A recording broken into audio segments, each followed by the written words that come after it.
Hello, greetings and salutations. How the hell are you? I hope everything is going your way. So guys, I wanted to come on here and share an experience with you. All right, now I am in the great state of Nevada.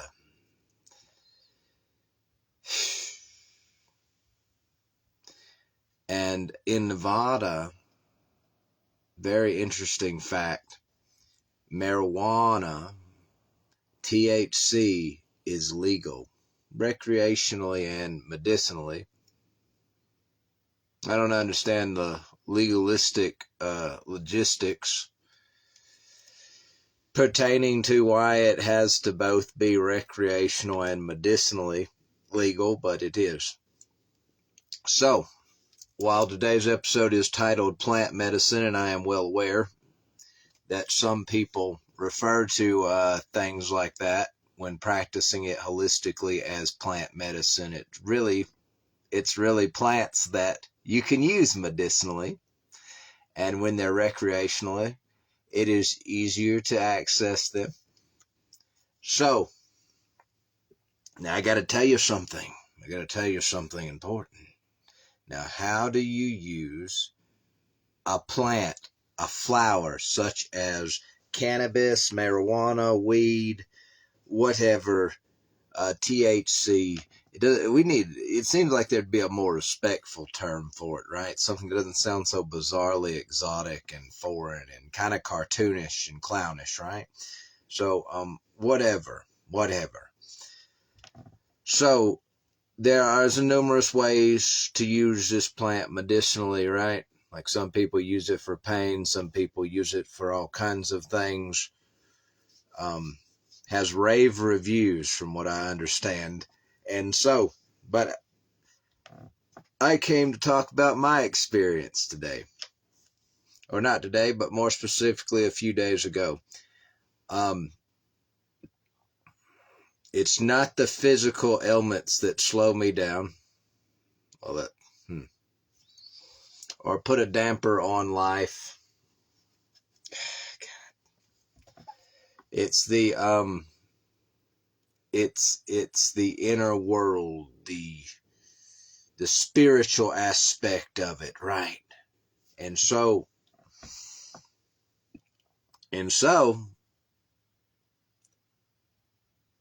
I took some the other day, and I have somewhat of a holistic or shamanic approach to it, right? And so when I took it, it took a little while, little cookie-shaped edible one, right? So it took a while. Something inside of me said, go get this and do it. And I went to the dispensary store right outside of a place called Elko, and I got it, and I came back here and I did it. And now people like Eckhart Tolle, he came up with the concept and metaphysical idea of the pain body. And anyone who's in spirituality has at least heard of subtle bodies, right? They're these special sheaths that expand around you in a spiritual way, in an energetic way. You have like the energy body, you have the mental body, you have all these other sheaths, and they go by different names. And some people think there's more than other people, of course. But Eckhart Tolle coined the phrase pain body. And he explains in his book about it, and he's so eloquent about how he describes it. I love Eckhart. A real great guy, good spirit. funny thing about my experience listening to Eckhart and reading his books is, a few years ago I came across Eckhart, and at first he talked slowly and he took long pauses, and I could not. I had to force myself to pay attention to him, and something weird happened. After listening to him for a few days, he became normal paced. It was so strange because I cannot find any videos, any of his content or anything that he put out, even the original ones I remember listening to, where he talked slowly and he took pauses and all kinds of things, and it kind of drug on. They're all got their normal speed now. So maybe to you, but that's funny because I asked somebody about their experience after recommending him to them, and they said they just described him like I originally described him. He talked slow, he had pauses, but when I turn him on, he's normal pace. Strangest things. Strange things in spirituality. And so my point is, Eckhart describes this subtle body known as the pain body. And in his theory, in his concept and idea of it, it's where like emotional traumas and things of that nature are stored. And it can these bodies are fluid. They're like water in property, but they're not water, of course. And certain things wake them up. And the pain body, one of the things he describes as a pain body getting woke up by is substances like alcohol and recreational drugs and illegal drugs. You get the point. Substances wake it up in a lot of people. And so, and let me add this, as being from the South, ask anybody who's a little bit older, and some people who aren't, about someone in their family who had like diabetes and it was undetected and undiagnosed. Because a lot of people describe when they had like grandparents who had it, and they didn't know till years later in Alabama. I'd say around the 1980s in Alabama is when doctors began to be able to recognize diabetes. And anyone who will tell you this about someone who has undiagnosed diabetes and they're eating like a Southern person, fried foods, high carb foods, lots of sugar in the stuff, drinking like 10 glasses of sweet tea a day, dumping creamer and stuff in the coffee. A diabetic that is undiagnosed with probably type 2, really, because that's the one that's sensitive to high energy stuff. Diabetic, a lot of them have to wear like dark sunglasses because diabetics are not just sensitive to the food they eat, although that is a main contributor to what I'm about to say, but energy in general. Diabetics are hyperly sensitive people, and to the energy all around us, to lighting. Light is photonic energy. But anybody who had someone in their family that was an undiagnosed diabetic and they were eating like a Southern person, like a normal Southern diet in Alabama, very unhealthy food. But that's not my point. The person would trip out. And it really did, in a lot of cases, mimic demonic possession. Because the person would be normal and everything. Then all of a sudden, they're flipping out. They're flipping tables over. They're yelling. They're just belligerent and violent because they're having a diabetic episode. And it is a good thing people can detect things like diabetes type 2, because if it's undetected and you're eating stuff like that, all kinds of bad things, you're going to experience all kinds of bad things, and you're probably going to be guilty of them because you're going to do some bad things. But my point here that I'm trying to get at is that the pain body, as Eckhart Tolle wrote about from his experience and his observations in the world, is that think of like emotional traumas as negative energy, but more specifically, think of them like just sediment in a fuel bowl. Let's put it this way. Anybody who's had like an old tractor, maybe an old lawnmower with a carburetor, occasionally you've got to drain the carburetor bowl or dump the sediment bowl because sediment builds up in there. And normally it's fine to sit at the bottom until it gets stirred up. And then the stuff's floating up, going into your tractor, stopping up your carburetor, everything else. It causes an inconvenience in the operation of the machine. And so the pain body stores, like, the sediment could be thought of as the emotional traumas in this sense. So substances, drugs, alcohol, all kinds of things, even certain dietary things can contribute to the pain body waking up, and that would be like the sediment, the stuff rising up through it, and then it's affecting you. You feel miserable, you're cranky, you're seeing this stuff inside of your mind. You're having these bad thoughts about really bad experiences you've had, and you just,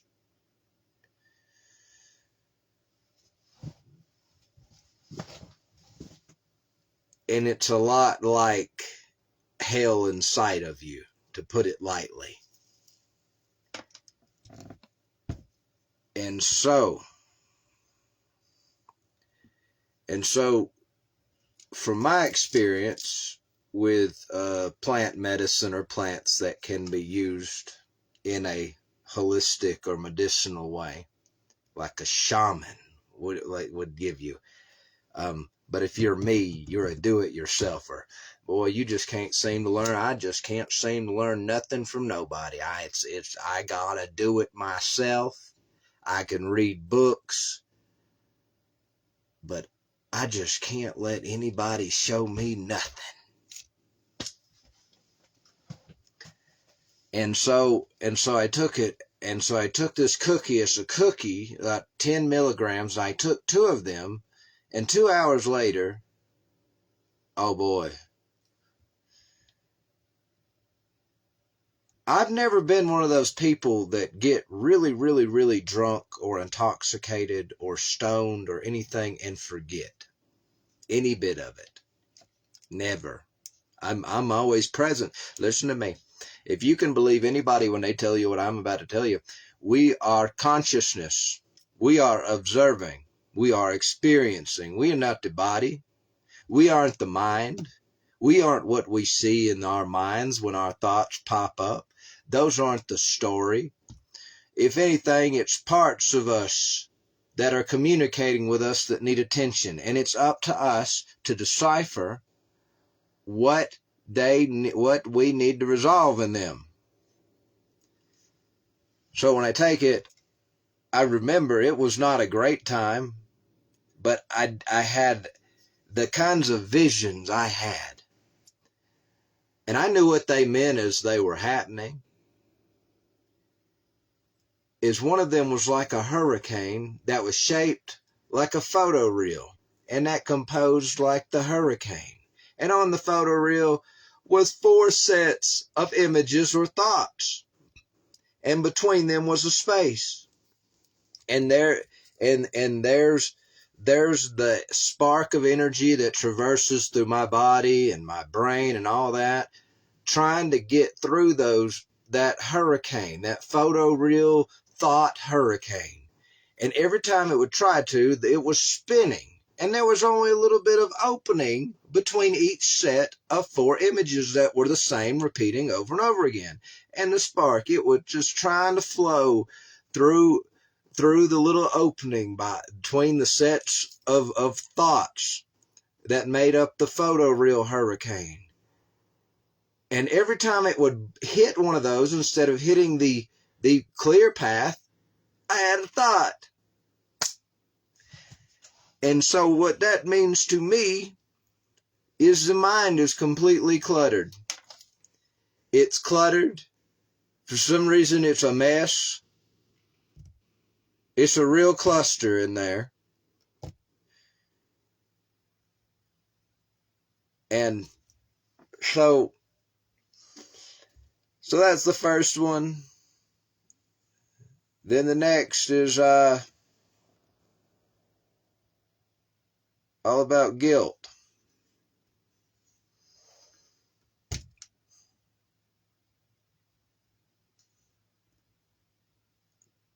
All about guilt and missing someone, and missing my dogs. And I'm not here to say I have made a mistake. I'm here to say something else pertaining to that. To those that worry about what becomes of me, don't worry. There is no worry. To those who are afraid of what may become of me on this journey, don't be afraid. To those who celebrate the journey with me, thank you for the sentiment. And I want you to know something important. If you read the books of the prophets, their journeys weren't easy. And so it is with me. Who am I to think I deserve special treatment to have it so easy? Elijah, some people try and be politically correct with the prophets. They try and mask how they experienced these human emotions. Elijah contemplated death. He begged for it. He prayed for it at the time when he should have been dancing and celebrating, when he had a great victory, when he stood before an army of adversarial prophets, when he looked right at Jezebel as he said, dump water on my logs, and he called fire down from heaven and it burst into flames. God, anybody who's tried to set wet wood on fire knows that it don't want to burn, but he called righteous fire down. He didn't just call fire down. He called the glory of God down on his logs, and they erupted into flames. He looked over at everybody in the crowd as he laughed and he danced in the flames, and he said, call yours now. Oh, maybe he's asleep.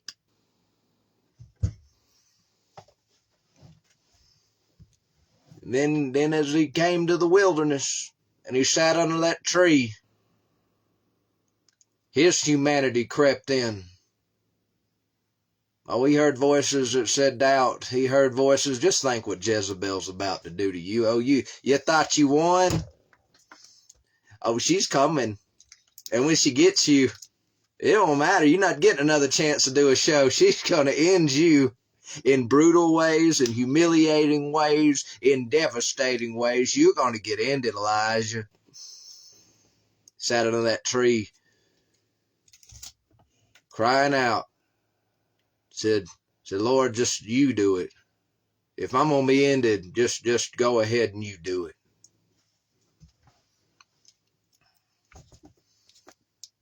And then he took a nap. Then he woke up and he realized the world wasn't ending.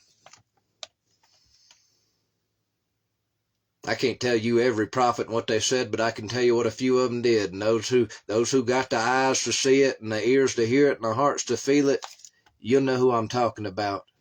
Those who have stepped into the Word and read it just a little bit, you'll know the ones I'm talking about. It's not in the names. It's in the intent. It's in the feeling. It's in the heart. Some of them didn't want to go down there and tell the authorities, you're doing wrong. God wants mercy. He don't want all these sacrifices. You try to cheat God when you try and go through some ritual formula to buy his favor, because you're going to need to be on his good side for what you people do next.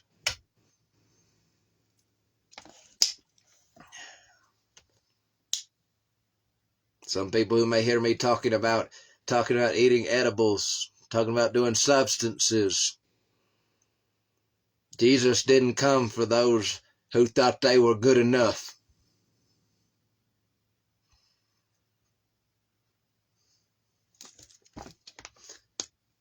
Jesus didn't come to sit at the table of those who thought they were righteous and holier than thou.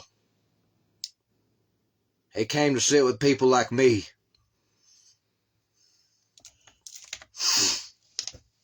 He came to sit with people like me.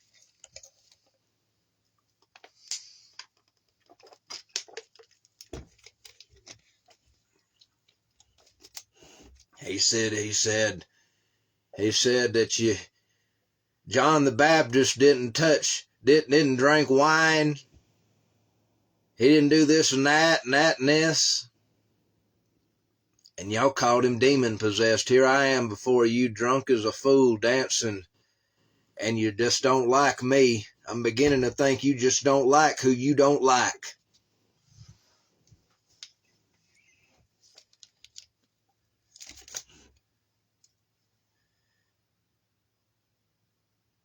Look at the book of the prophets if you want to see a spiritual adventure, because it was long before mine began. They said, we don't want to go down there. Those people are terrifying, Lord. We don't want to go tell them.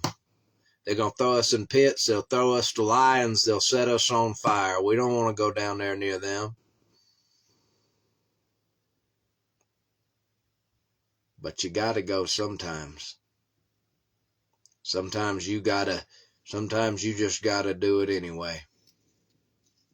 For those who sit out there and for whatever reason, probably from a wounded heart, that say things and wish and hope that I am disaster, and beneath their breath they say and they mutter,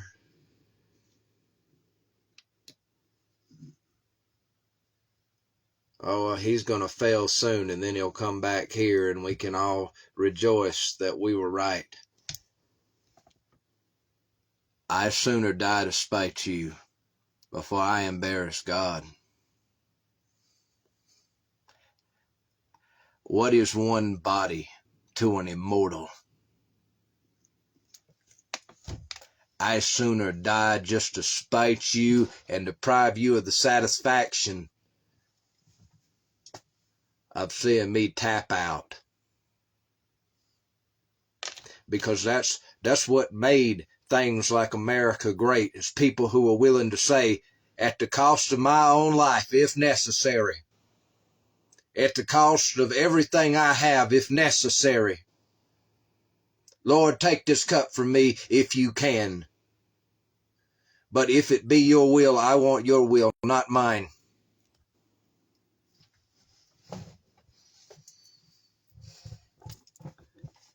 I sooner die destitute, starving, exhausted on the sands of the desert, in some little known, basically unknown place on this earth, out in the wilderness, knowing that I did everything that I could do to follow and to do the will of God.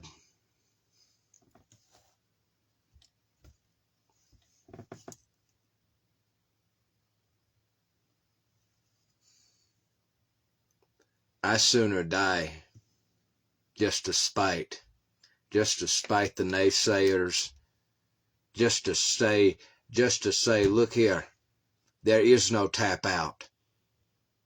There is no giving up in this way.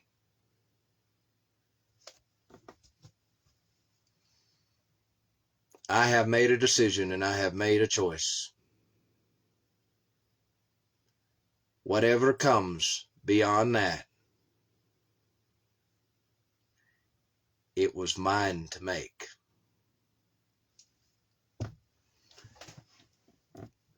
So on my adventure there with plants that can be used as medicine, in holistic ways, holistic healing, I realized something, that when you use things like that as healing tools,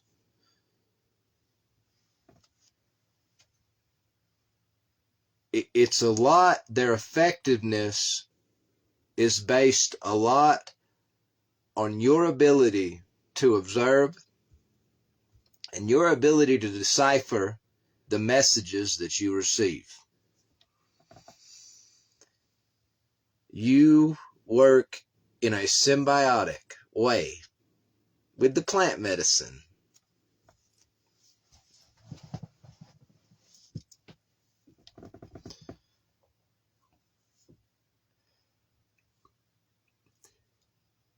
If you can be present, and you can because you're always present, you're just distracted and bombarded with thoughts that grab your attention. And then instead of being present with the moment, you become present with your thoughts. You become present with your worries, with your anxieties. If you're like me, when you first started to learn these things, and before that, you resisted them. You sat there and said, this is awful, and you ruminated with them, and you argued with what you were being shown. You tried to change it some way. You just thought, oh, if I can just say this combination of words to it, it'll change how it goes. And later on, you realize you're trying to make it pass on. You're trying to let it go. That don't work. You have to let go. Think of the things you're holding on to as being in your nervous system. Blockages. You are not holding with hands. You are holding inside.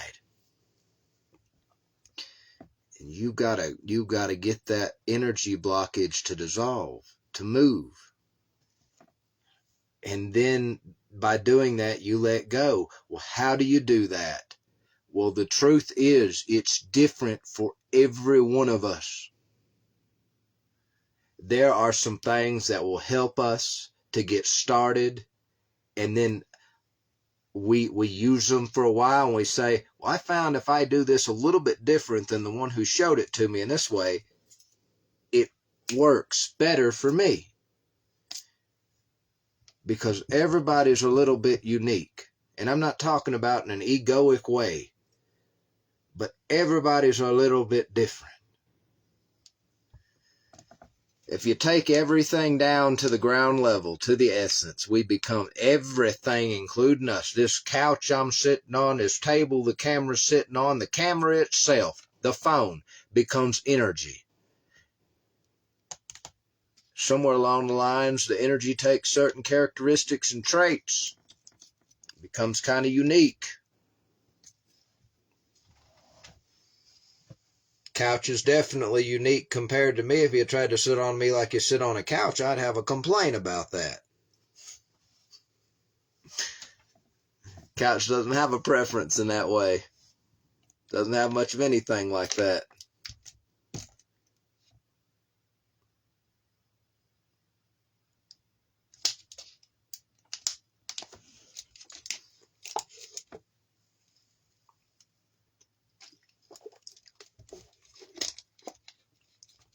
But, I remember whenever I was like 20, a little bit before that, of course, but I remember specifically when I was 20, I had a good time smoking weed. I had a great time doing it.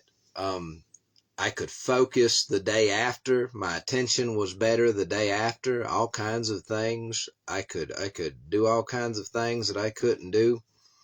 That's not the point. And I remember like the worst part about weed in Alabama is getting caught with it. And, I think a lot of Alabamians struggle with substance abuse, but I don't think they struggle with marijuana. All right. I think that all the resources targeting people who want to smoke a joint in the state of Alabama should be changed to combating real substance abuse. If you're going to have your drug war, at least do something productive with it. Something that will have some kind of impact on people. Go chase meth. Go fight that. Go do something for those people. Don't just throw them in cages. That is so ridiculous. So absurd. If you, like, people like to think of there must be a victim and there must be a victimizer in every given situation. Sometimes things are just really, really crappy. And it's ugly to look at all the way around. And there doesn't have to be a good guy and a bad guy. If you want a good guy and a bad guy, then be the good guy. What does the good guy do? He would help the person get sober. He would try his best, or she would try her best to make the person better off. And a jail cell is not the place you do that.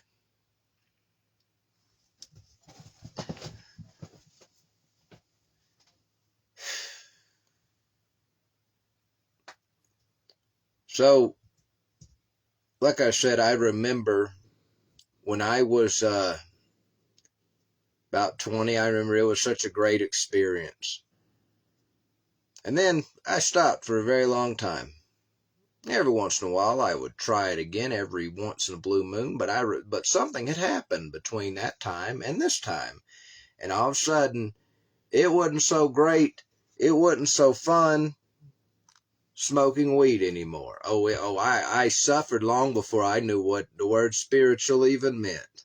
Long before I had ever heard of someone named Eckhart Tolle and his idea of the pain body, and how it comes to life and activates when you do substances or drink alcohol. You feel really bad.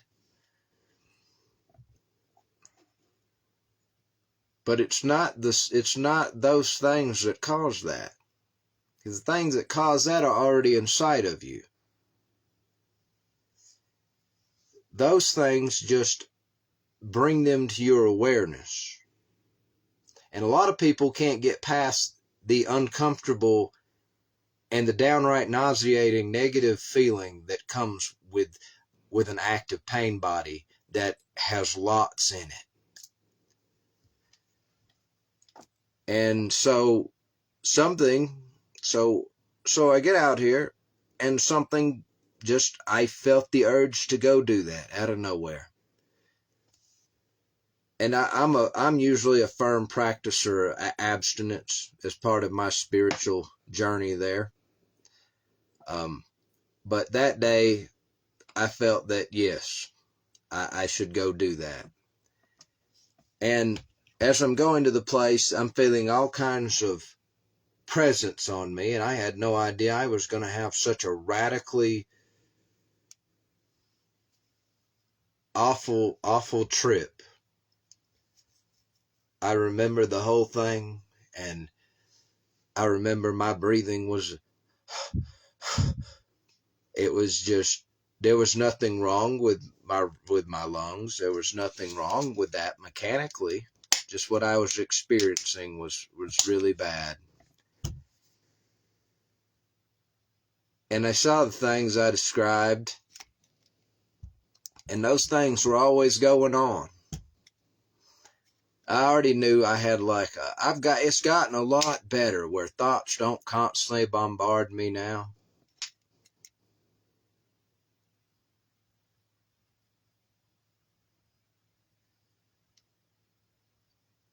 But those who have followed me and how I do inner healing and how I describe it. Okay, so a doctor, when you go there with a lot of broken bones need this done, the doctor has to break your bone again to reset it in some places so it heals right. Or maybe yank your arm, dislocate it, and move it back. there's some pain involved in healing.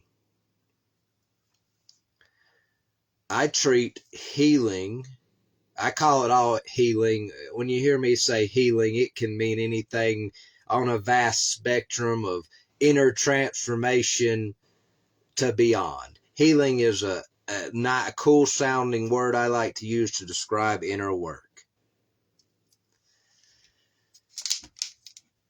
And in a lot of ways,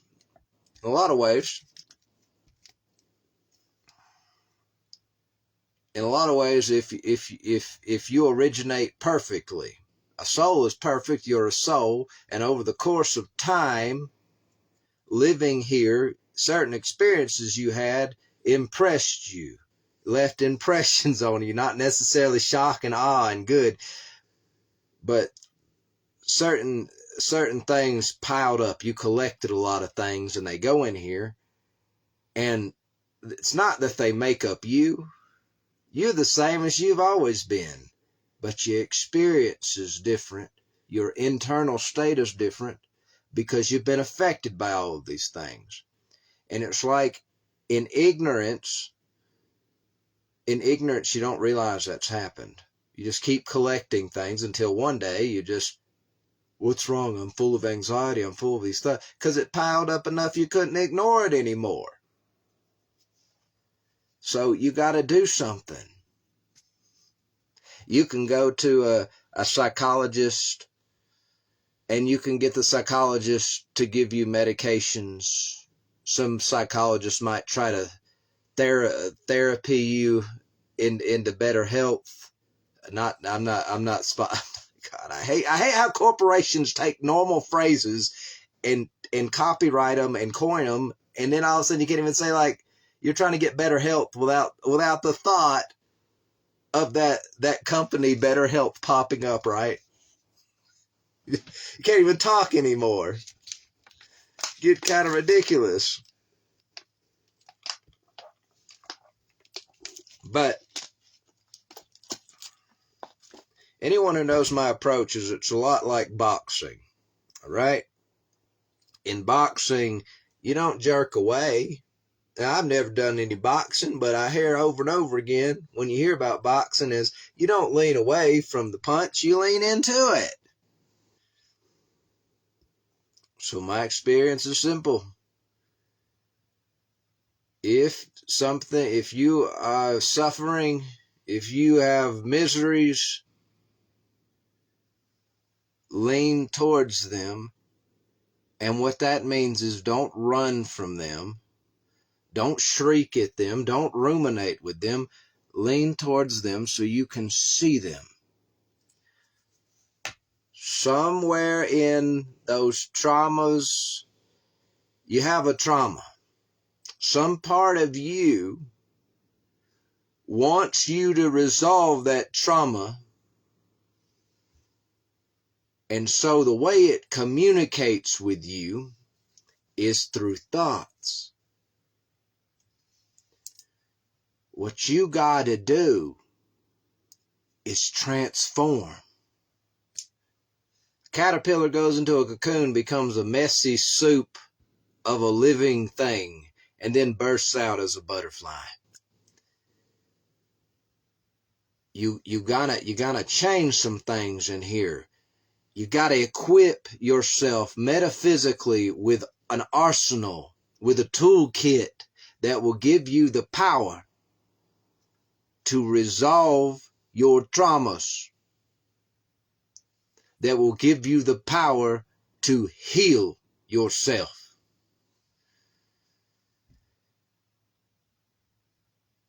What that means is when the thought comes to you, you've got to, I'm going to tell you the truth, how I see it. You can't time travel. As far as I know, you can't prevent what has happened through time travel, and you really can't prevent it. So your next option is very simple. You're going to have to master the art of letting go. And the ways you do that is you're going to have to find what works for you.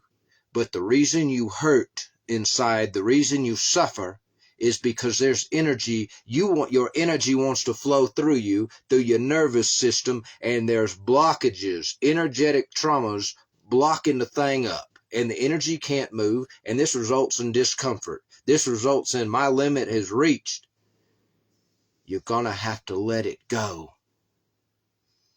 It would be, sometimes this is the case, but most of the time it ain't. It would be great if we lived in a world where people realized when they wronged each other, and they thought about it, and they came to you and they apologized and they tried to make it up with you.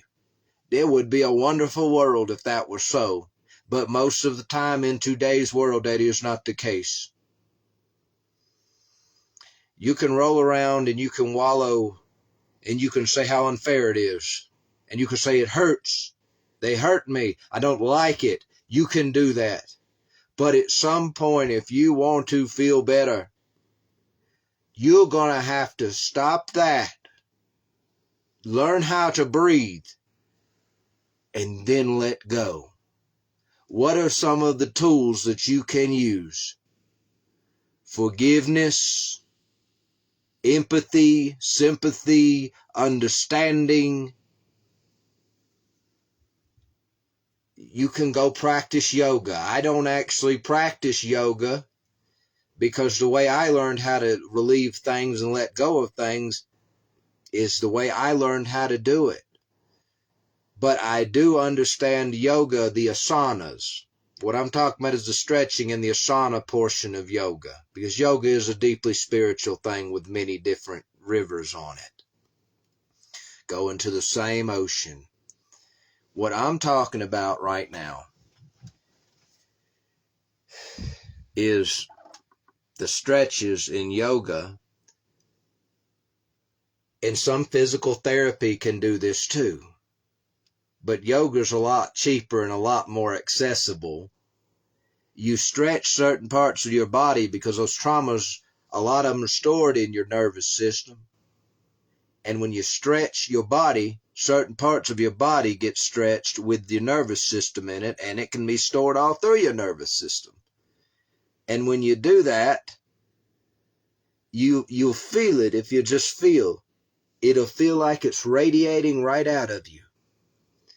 Because when you stretch that, the best I can describe it is your energy was able to, its voltage was able to overcome the resistance of the blockage. And once it did, anybody's held on to a hose pipe, bent it, the flow stops. But if you let it go, that water pressure, as we call it in energy voltage, it starts to overpower the kink if you just let off a little bit, and a little bit comes out, and then the hose springs up and you got your flow back.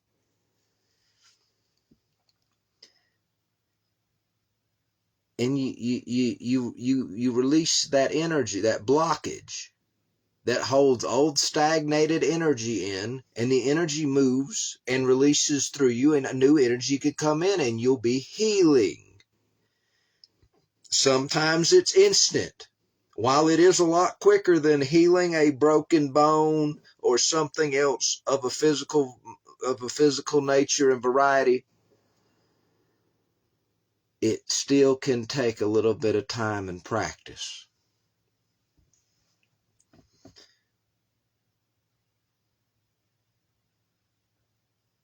You lean into it. You visualize. You sit there and you think. You think of that person that wronged you, and it's hard what I'm about to tell you next. What I'm about to tell you next. And you visualize them. And if you want to feel better, it don't matter what the world's going to tell you about what I say next. Oh, look at that. That's bullshit. Don't look at them. Look at me. You breathe. And you tell them you forgive them for what they have done to you. You cry. You fall over. You do whatever you got to do. But this is how forgiveness is done. And forgiveness is a powerful tool that will set you free, because it will release what is stuck if you truly do it. If you do it with a sincere heart, it don't matter if they're in front of you or you're visualizing them. Forgive them and let them go. Because by doing so, you let yourself go from it. When you give something, you get something in return. When you give forgiveness, you get forgetfulness. You never have to associate with that person again. We're not here to do extreme marathon spirituality. I'm here for the ones that need to release what hurts them. That is who I am here for. When I tell you this, forgive them and it will go. You never have to talk to them again. You never have to look at them again. There's some people who will pop up on the sides again and say, well, that's not real forgiveness, but I am telling you how to feel better, not how to be some spiritually enlightened guru. I am not telling you how to do marathon spirituality and radical spirituality right now. What I am telling you is how to heal yourself.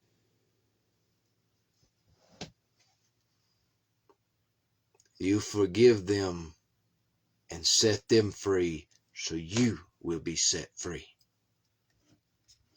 Because the truth is, some part of you is waiting for them to come make it right and give you justice from the unfairness you endured, and you should deserve it, and you do deserve it. But the truth is, hell will freeze over before they do. Hell will freeze over and heaven will be on fire before they do. So you listen to me, not what anyone else tells you, because I tell you the truth. Love thy enemy. Be merciful to your enemy and adversaries. Learn understanding. Change how you see the ones who persecute you. It is not right they persecute you. But all the wishful, I wish that it was right, and I wish it was just under the sun, will not change how it is. But this will change how you feel about what it is, and ultimately how you experience what it is. Because truly, I tell you right here and now, with all the evidence in the world, if we just look around and see it, truth is not objective. Truth is not subjective. Truth is what we believe it to be, because what we believe it to be is how we will experience and see whatever it is that may happen to us or may be before us.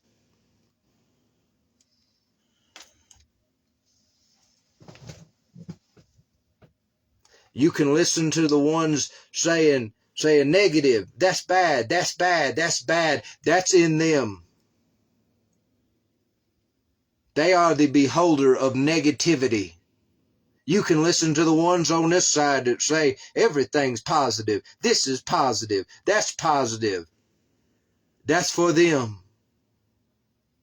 They're the beholders of positivity. Be balanced. There's a little bit of it all in it all.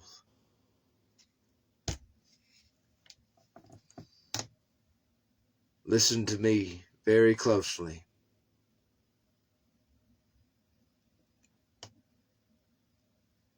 Forgive whoever it is.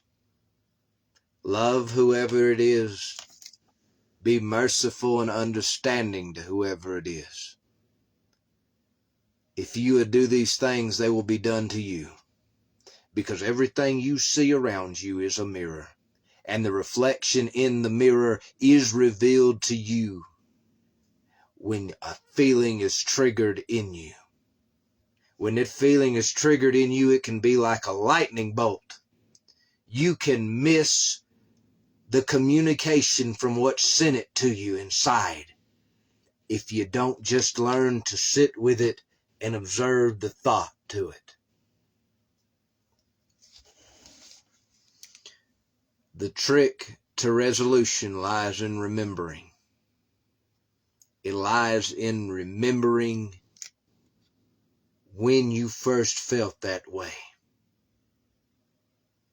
Sometimes the memory comes to you in a way with fresh faces in it, with new environments in it. You gotta go deeper until that is uncovered, and what lies past it is the original time. And when that comes for you, and that comes before you, your mind's eye in your mind where you can see it. If you choose to flinch at it and look away and be so scared of it you can't move because it's so uncomfortable, it will haunt you for the rest of your days in this body. But if you lean to it, if you develop a little bit of that mad mystic, that sadomasochist, if you say,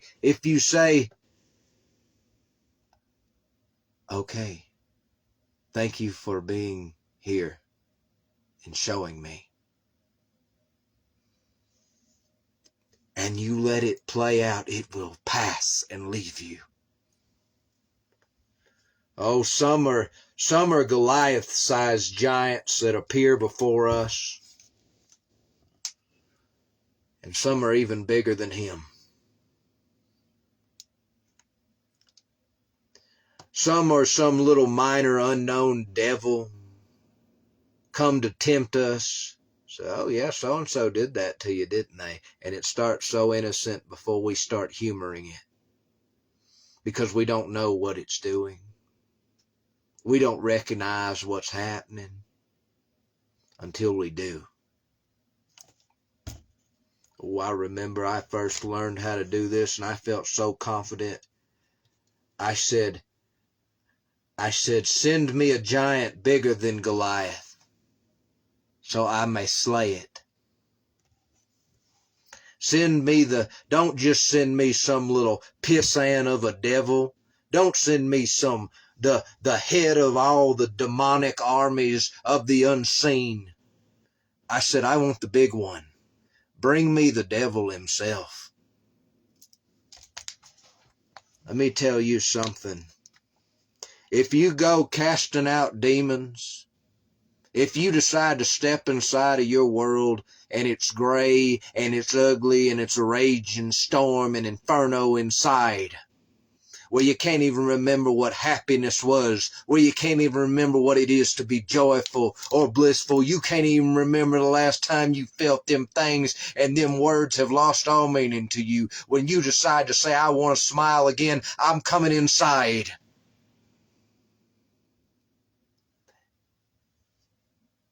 You better be ready.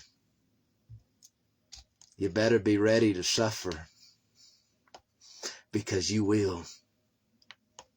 But I'm going to tell you something. You can't go to heaven without stepping into hell first, and you damn sure can't ever tell anybody they're going to heaven or hell when you don't even know where it is to begin with.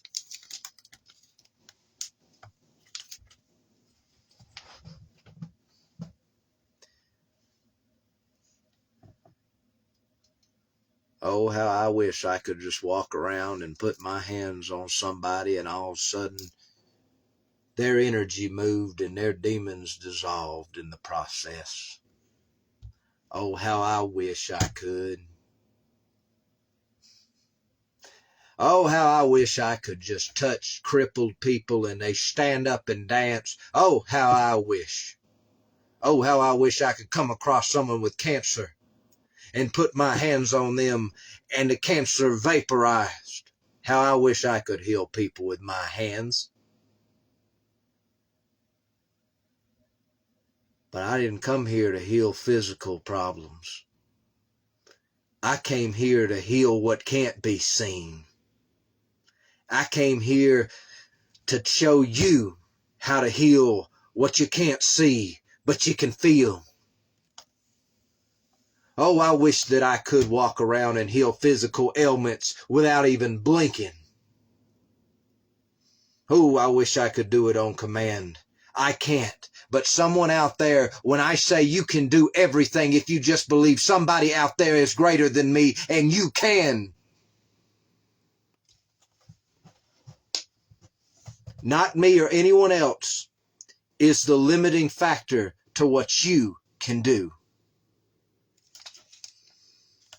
Because it's all based on what we believe. There ain't nobody in this world who can tell you God didn't give you some gift. There ain't nobody in this world that can't tell you that God didn't put in you the power to heal the cancer-stricken and the sick. Those who can't love to resort to telling you that you can't. But I tell you today, I am because I believe I am. I can because I believe I can. It is so because I believe it is so.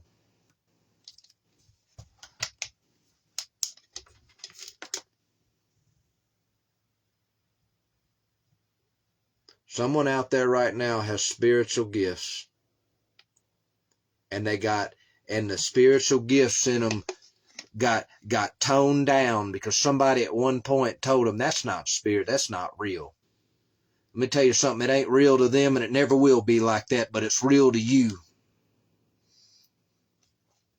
Things we believe in don't always just we decide we gonna believe in them. Sometimes there's evidence.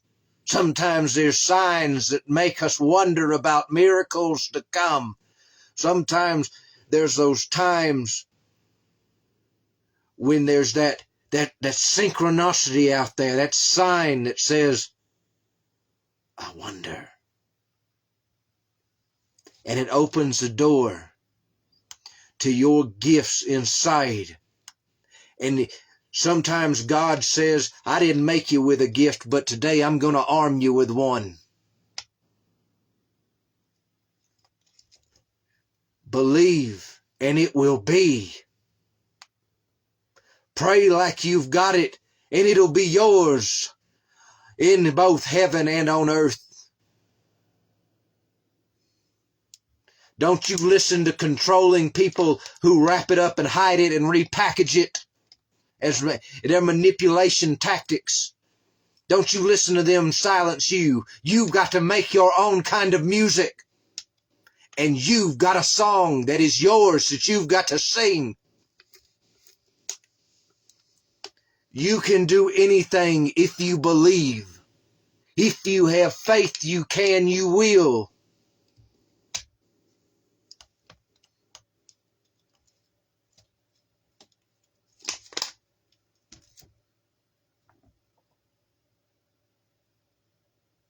There is something waiting, just out of sight, just beyond the horizon where we can't see it. For each and every one of us, there's something there if we just keep moving. Let me tell you something. Don't worry if it looks good when you're doing it.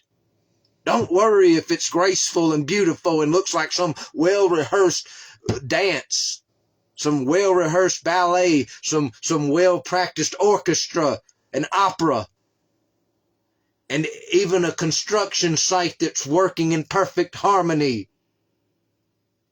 Don't worry if you kick and scream and you say, I can't go no further. I can't do it. I can't believe you brought me out here. You suck and so does this. Don't worry about that. It's not in the son that the father went to and said, go out in the field and work, and he said, I will, and he didn't do a damn thing. It's in the one that said, no, I don't want to do it, and then turns around and does it. It's in him. It's in that one.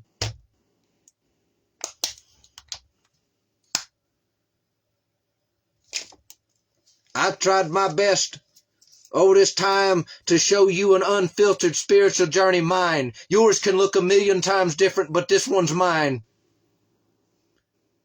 Oh, how I wish that there could be a camera that followed me around like a reality show, because what little you saw, I promise you, is just the tip of the damn iceberg. Oh, it gets ugly and then it gets beautiful. But so does a garden. You destroy the earth, and then you pack that earth with cow crap and horse manure. And then you smooth it down, and with a little bit of faith, and you believing that a little seed, it'll turn into a massive sunflower that's 10 feet tall with 30 heads up and down the stalk. It begins there. It's ugly, it's beautiful, it's ugly and then beautiful again. It's sanity, then insanity. It's relaxing and then chaotic. It's orderly and then a complete mess. Over and over again it is. So is the fire. So is the fire. The fire is about purifying you. You ain't going nowhere. But all the useless crap that weighs you down, it's going to burn. It's going to be reduced to slag. And whatever it is that runs this whole thing, that makes the sun chase the moon and the moon chase the sun, that makes the birds sing in spring and rest in winter, what makes the bears and the animals hibernate that hibernate in the winter and wake up in the spring. Whatever the hell controls it is going to take that slag right out of the top. It don't matter what you did yesterday. It matters what you do now.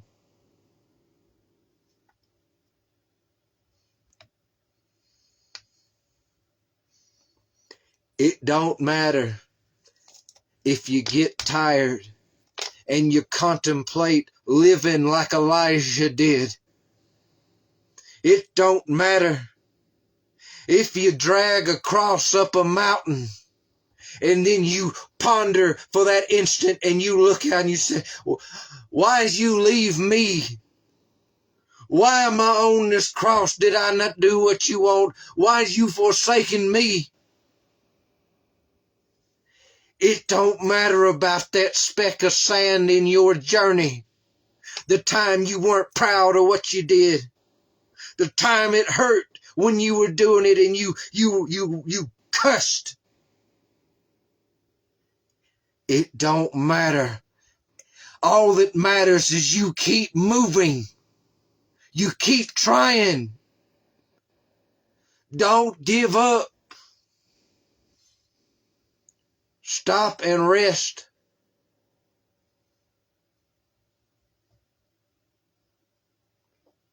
Don't worry about where your next meal comes from. Don't worry about where the dollar and the check is going to come to pay your bills. I know the one that owns it all. And he didn't go to a power company to turn on the lights. He said, let there be light, and there was light.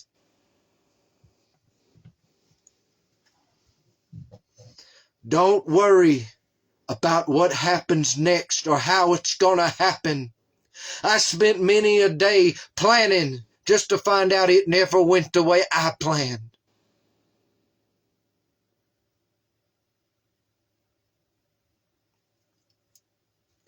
Don't worry about where it comes from next. Look at the birds and the bees and the trees and everyone and everything in between, how much God does for all of that, how much more he'll do for you.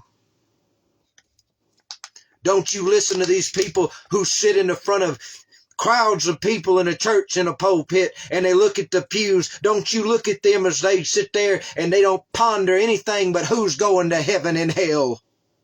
Look at me, not them. when I tell you this. He didn't come for that crowd. He didn't come for the ones that tell you how to think and how to be and what your life's supposed to look like. He didn't come for them. He came for those like me. The ones that don't have a pot to piss in but what God shares with them. He didn't come here to give it to the well-polished, to the ones that think they're already good enough. He came to the ones that said that I ain't good enough, and I know it, and I don't care if I ever am, because I'm willing and ready for you.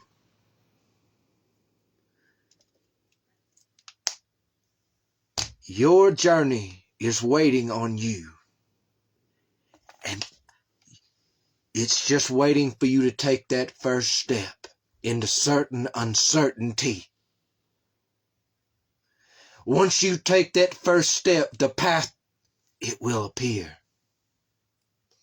It will manifest, and it will materialize.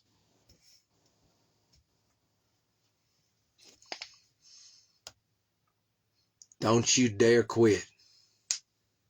Don't you dare tap out.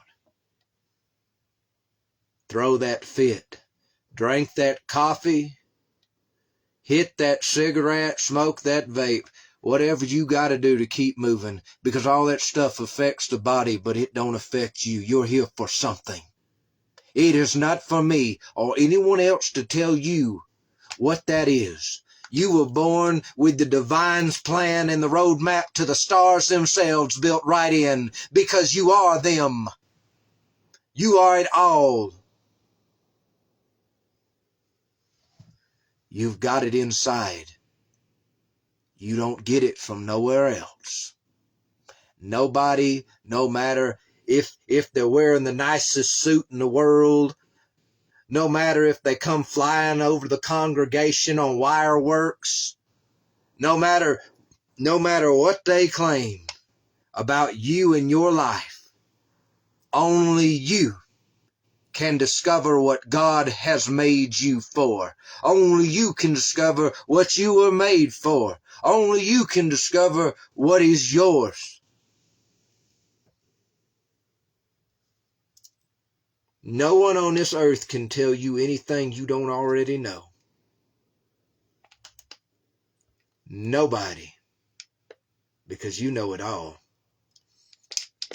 But I tell you who don't know it, if you turn around and you get a big old head on your shoulders and you say, I know everything, you act like you do, you don't know nothing then. It's a balancing act.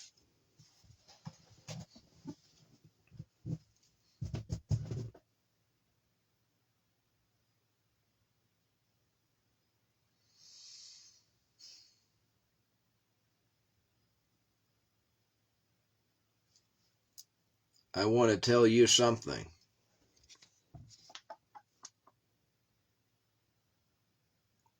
If you want to know the one they call Jesus, don't listen to the crowd that the only word of ancient Hebrew they know is Yahuwah or Yashashu. Listen to me. If you want to know the one that don't even need you to know his name, because he knows what's in your heart and what's in your mind. If you want to know about him, read it yourself. What's for you will be revealed in all things beyond the book.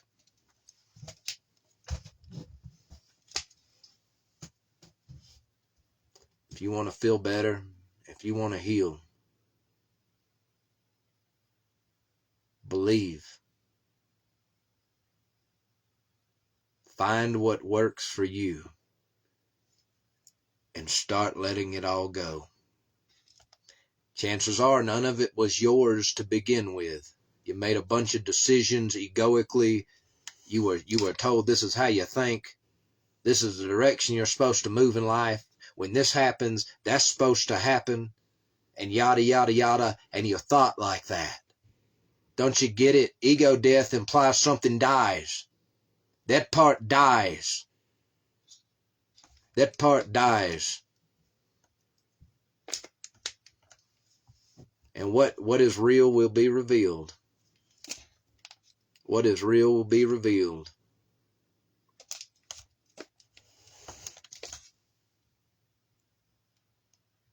Let it all go, because it was never yours. It was never for you. It was never who you are. Let it all go.